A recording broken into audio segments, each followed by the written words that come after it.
Kaya daw tinawag na Carabao Island yung San Jose dahil ayon sa mga narinig ko mga kwento, dati raw to dito nakatira ang mga kalabaw hanggang sa may dumating na mga tao galing sa Ibayo. Ayaw pumayag nung hari ng mga kalabaw. Ayun, naglaban daw sila. Yun yung sabi sa kwento. Tao na ang namuno sa lugar na yun. Pero balik tayo sa reality. Ayun lang yung sa mga kwento-kwento. Pero ang totoo daw talaga, kaya tinawag na Carabao Island yung San Jose dahil sa hugis ng isla nito. Na kung titingnan mo yung isla nito ay parang ulo ng isang malaking kalabaw. At ang unang mga taong dumating daw sa isla na yon ay ang mga Aita. Tawag na Ita. Mga maiitim na tao. At yun po yung tunay na kwento. Hindi po yung unang kwento na kalokohan lang po yun at kwentong bayan lang.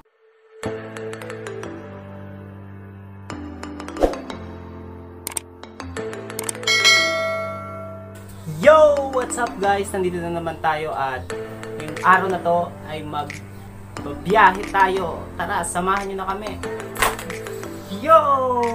Tara, samahan nyo na kami. Arat na!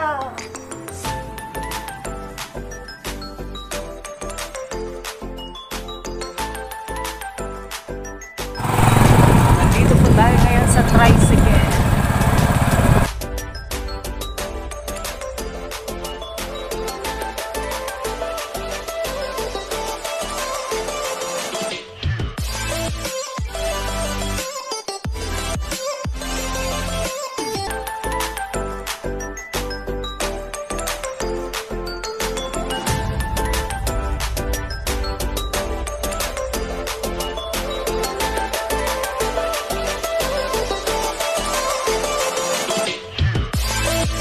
Diyan na ako kaya sa just tapat.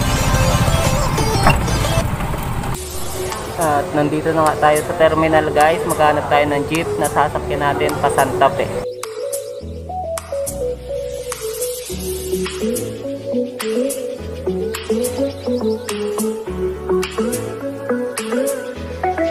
Mga kanatoy, dyan po tayo sasakay. Ang swerte ko naman, nabutan tayo ng ulan. Okay lang yan, sa loob naman tayo sasakay eh. Sasakay na tayo guys.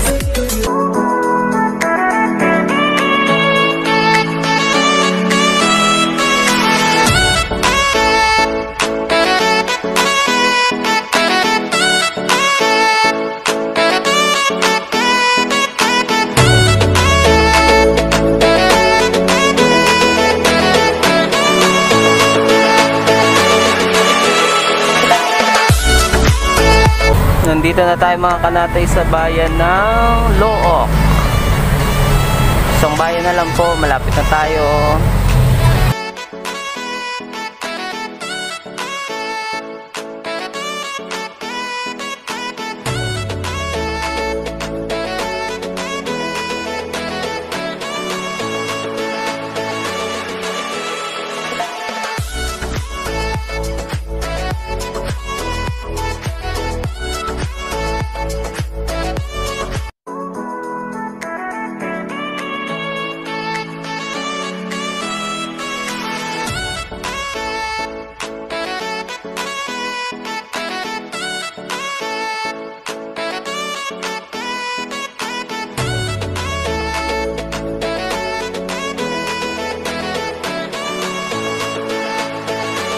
One eternity later.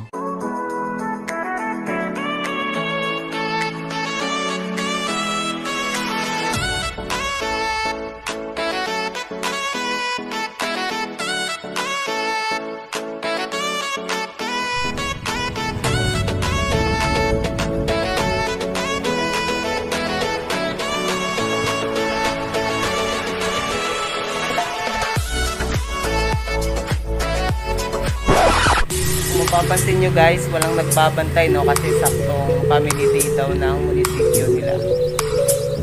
Swerte namin hindi na kami mag-fill up, hindi na mapapatagal yung biyahe namin bago kami makasakay ng bangka.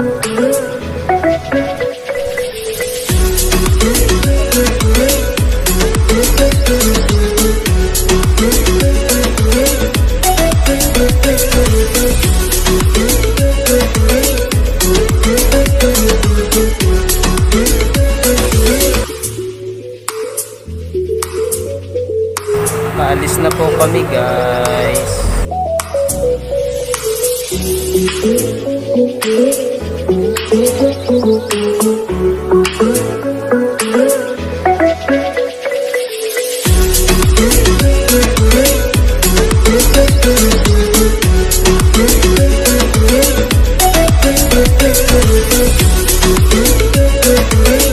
A few moments later.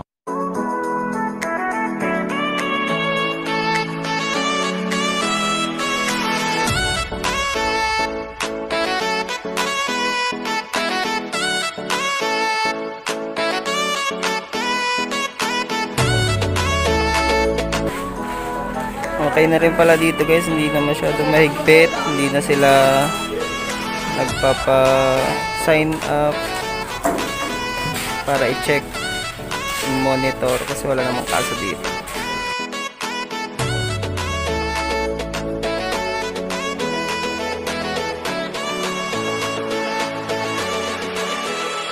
Diyan po kami tutuloy guys, diyan sa likod niyan. Diyan sa likod niyan. Kaya pinili namin to guys kasi mura na. Presko pa sa hangin. At nandito guys yung mga panda namin mga tsinelas. Ayan. Dami yan. Nasa ako kasi hindi naman pa masyal yung pinunta namin dito kundi hanap buhay.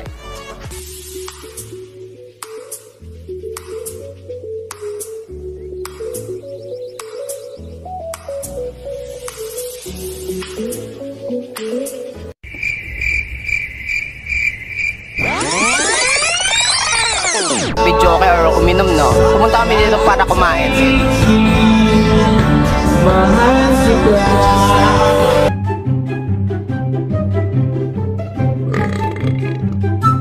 A few inches later.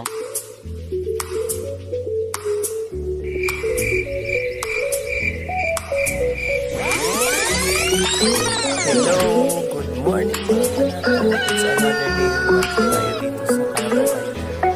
Nagkapitan.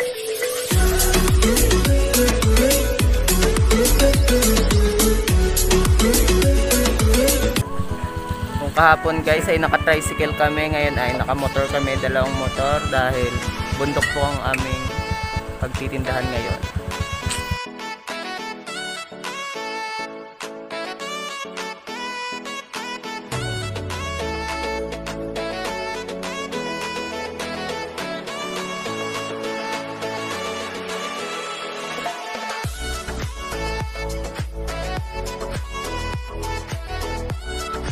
A few moments later.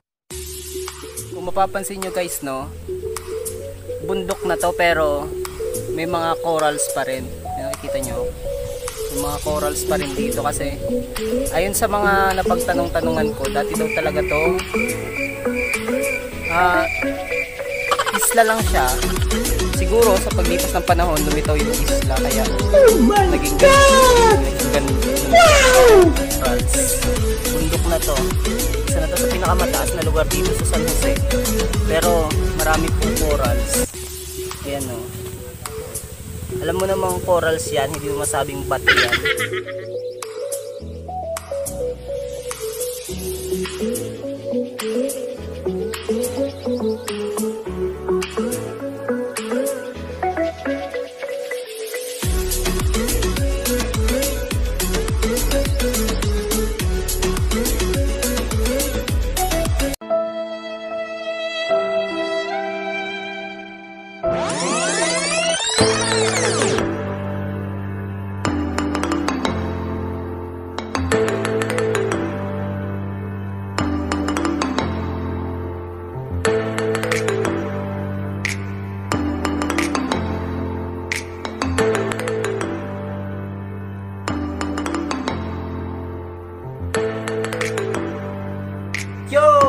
Kanatoy, sana nag-enjoy kayo sa travel vlogs ko. At sa mga hindi pa dyan nakaka-subscribe, please click the notification bell at subscribe button para lagi pa